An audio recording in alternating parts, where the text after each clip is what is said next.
Hai semua, Assalamualaikum. Selamat berjumpa lagi di Dapur Kak Nis.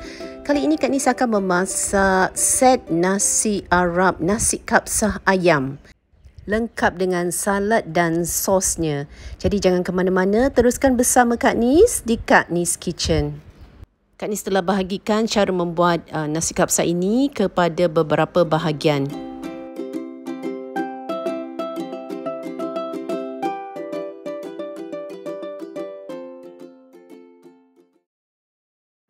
Mula-mula sekali, Kak Nis akan membuat sosnya dahulu.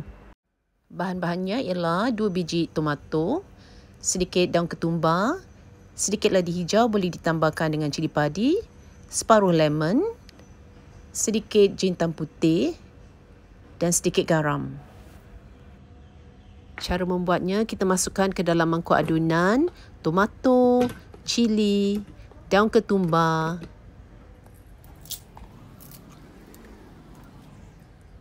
perahkan jus dari separuh biji lemon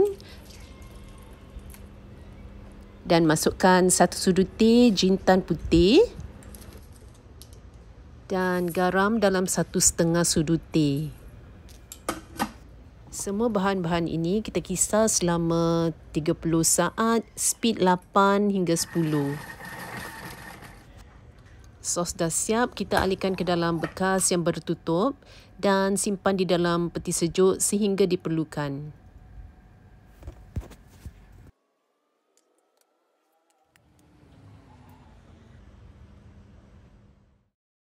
Untuk menghias nasi kapsah ini, Kak Nis akan gunakan 100 gram badam yang berkulit dan 80 gram kismis. Badam kita rendam dengan air panas dahulu supaya mudah kulitnya ditanggalkan. Kismis pula kita gaulkan dengan 1 sudu makan air mawar.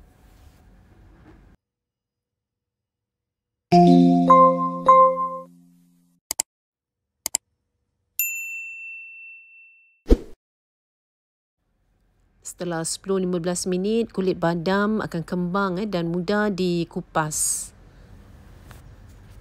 Sekarang, Kak Nis akan menggoreng badam dan kismis ini. Jadi kita perlukan minyak masak dan juga sedikit minyak sapi. Untuk menggoreng, Kak Nis pinjam resepi cookie dough toasted peanuts.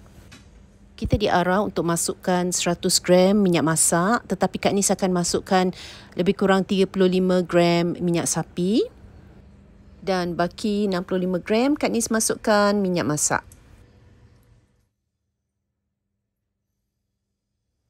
Kemudian Kak Nis masukkan kacang badam dan kismis. Ratakan dengan menggunakan spatula seperti yang diarahkan. Tutup dengan splash guard di atas penutup. Dan kita goreng badam ini jangan lama.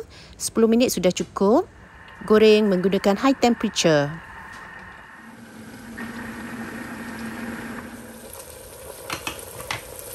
Selesai menggoreng, badam ini kita tapis, saringkan. Dan minyaknya kita akan gunakan ya untuk menumis bahan-bahan stok nanti. Kak Nis gunakan 2 ekor ayam kampung, setiap satu dipotong 8. Bahan-bahan yang lain, 3 ulas bawang besar, 5 ulas bawang putih dan 3 batang cili hijau. 1 batang kayu manis, 3 biji buah pelaga hitam dan 3 biji buah pelaga hijau. 6 kuntum bunga cengkeh, 2 helai daun bay. Bahan-bahan rempah yang lain, 2 sudu teh serbuk ketumbar, 2 sudu teh serbuk jintan putih, 2 sudu teh serbuk cili,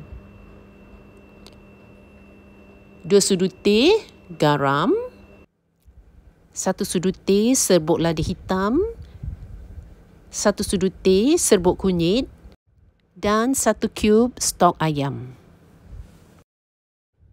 Kak Nis juga gunakan 3 biji buah tomato, semuanya Kak Nis hiriskan. 3 sudu makan tomato puree. 100 gram lubak merah yang dihiris memanjang. Dan air secukupnya. Gunakan mangkuk adunan bekas menggoreng kacang badam. Masukkan bawang, bawang putih dan cili hijau. Letakkan measuring cup di atas penutup dan kita kisar kasar semua bahan-bahan ini selama 5 saat speed 5. Kak Nis akan menumis bawang cili ini pada suhu tinggi dengan meminjam resepi cookie dough crispy shallots and shallots oil. Unit timbangan untuk resepi ini ialah ounce dan kita disuruh masukkan 3,5 ounce minyak masak. Kak Nis masukkan minyak bekas menggoreng badam tadi. Selebihnya ditambahkan dengan minyak masak.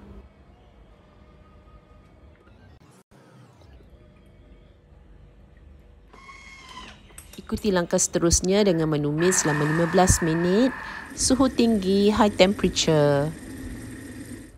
Bawang sudah cantik warna keemasan, kita masukkan kayu manis, ketumbar, cengkeh dan daun bay. Sekarang kita tekan next, keluar dari resepi cookie dough ini, balik ke home page dan kita tumis lagi selama 5 minit, suhu 120 degree Celsius, speed 1.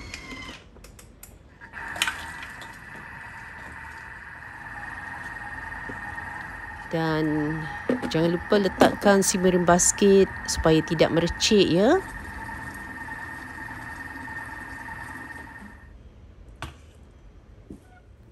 Setelah itu masukkan tomato puree atau tomato paste.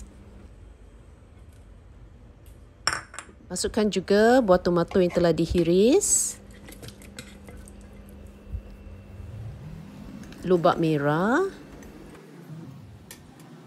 Dan rempah serbuk yang telah kita siapkan.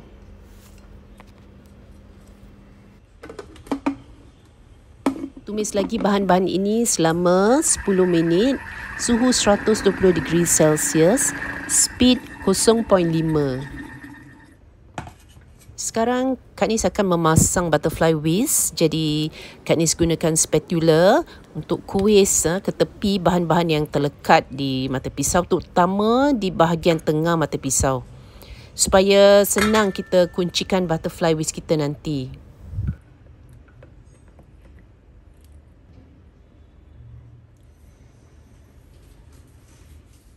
Sekarang Kak Nis masukkan keturunan daging ayam.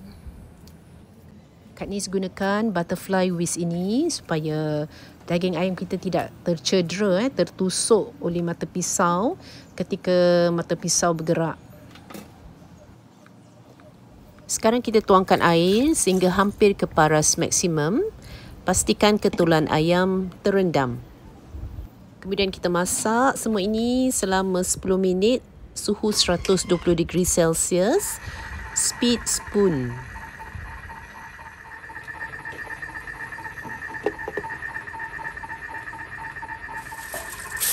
Sementara itu, siapkan dulang pembakar. Kak Nis alaskan dengan kertas timah. Dan ayam yang telah direbus ini Kak Nis alihkan, letakkan ke atasnya.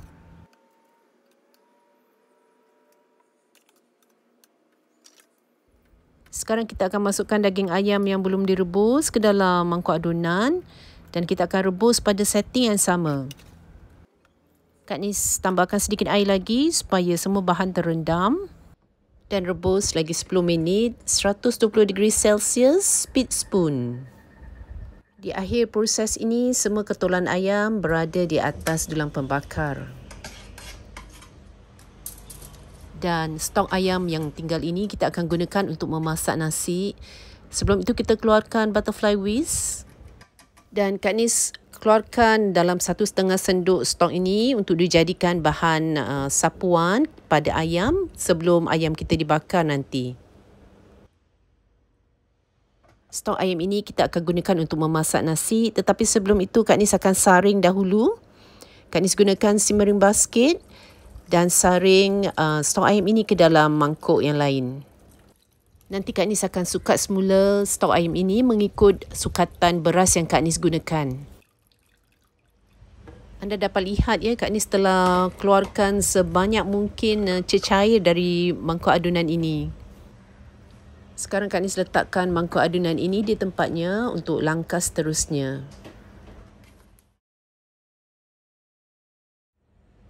Untuk menggunakan rice cooker mode Thermomix, sukatan air dan beras kenalah tepat. Jadi Kak Nis gunakan cawan penyukat ini, 1 cawan, setengah cawan dan 1/3 cawan.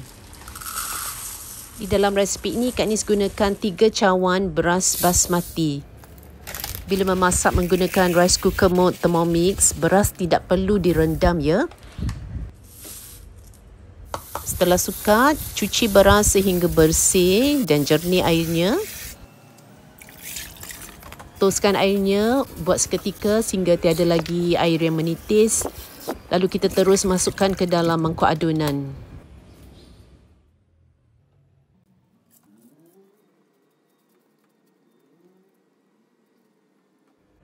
Untuk sukatan beras dan air, Kak Nis gunakan nisbah ini. 1 cawan beras, airnya 1,5 campur 1/3 cawan air. Jadi kalau Kak Nis gunakan 3 cawan beras, airnya mesti gunakan 5,5 cawan. Jadi sekarang Kak Nis akan sukat stok ayam sebanyak 5,5 cawan untuk kita gunakan untuk memasak nasi.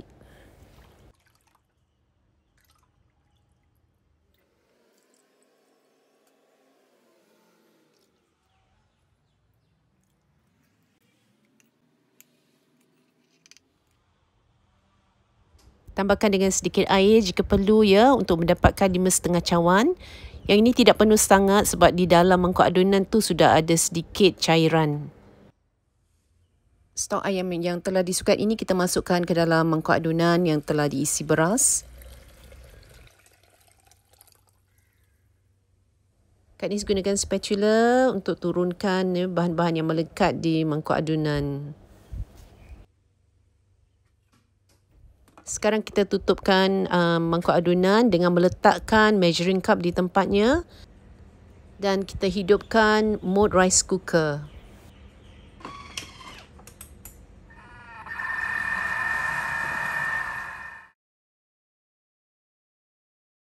Panaskan oven pada kepanasan 200 degree Celsius. Masukkan sedikit saffron ke dalam stok ayam yang telah kita ketepikan tadi dan masukkan juga sedikit minyak. Kacau dan kita sapukan bahan ini ke seluruh bahagian ayam.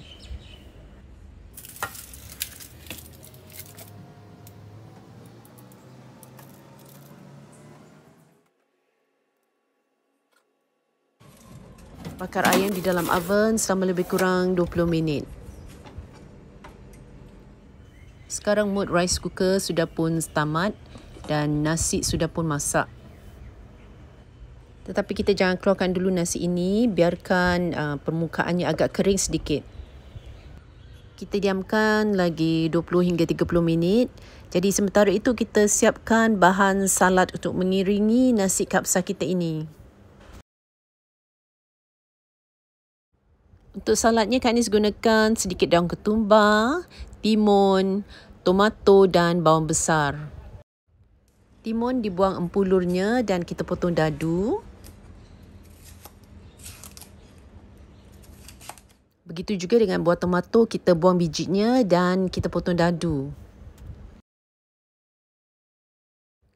Daun ketumbar hiris halus.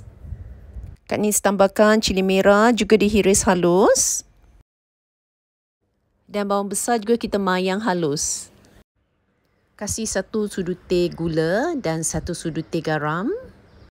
Dan perahkan jus dari separuh lemon. Semua ini kita gaul rata dan setelah itu kita simpannya di dalam peti sejuk sehingga diperlukan.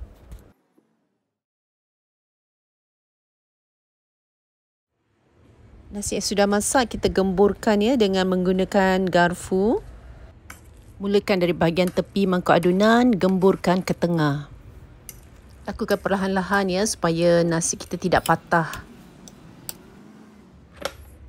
Alihkan nasi terus ke pinggan hidang.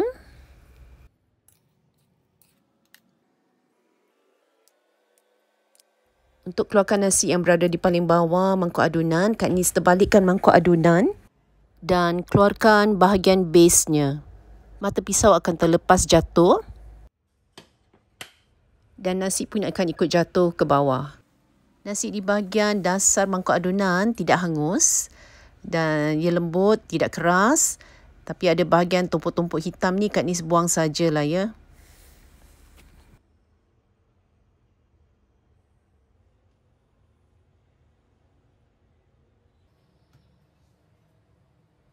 Gunakan garfu dan kita congkil beras dari bahagian tepi, kuiskan dan gembur-gemburkan nasi.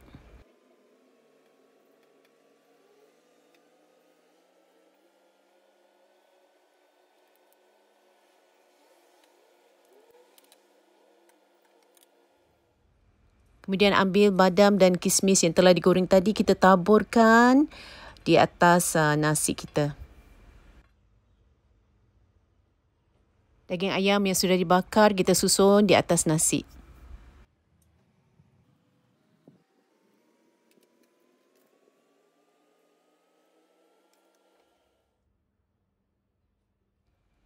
Akhir sekali, hiaskan dengan sedikit hirisan daun ketumbar. Nah, inilah dia nasi Arab, nasi kapsa ayam versi Thermomix dari Kak Nis Kitchen. Hidangkan bersama salad dan sos yang telah kita siapkan awal tadi dan tambahkan telur rebus jika suka. Selamat mencuba ya resipi ini teman-teman. Dan dengan ini sekian dulu dari Kak Nis. Jumpa lagi di lain waktu dengan resipi yang baru insya-Allah. Bye.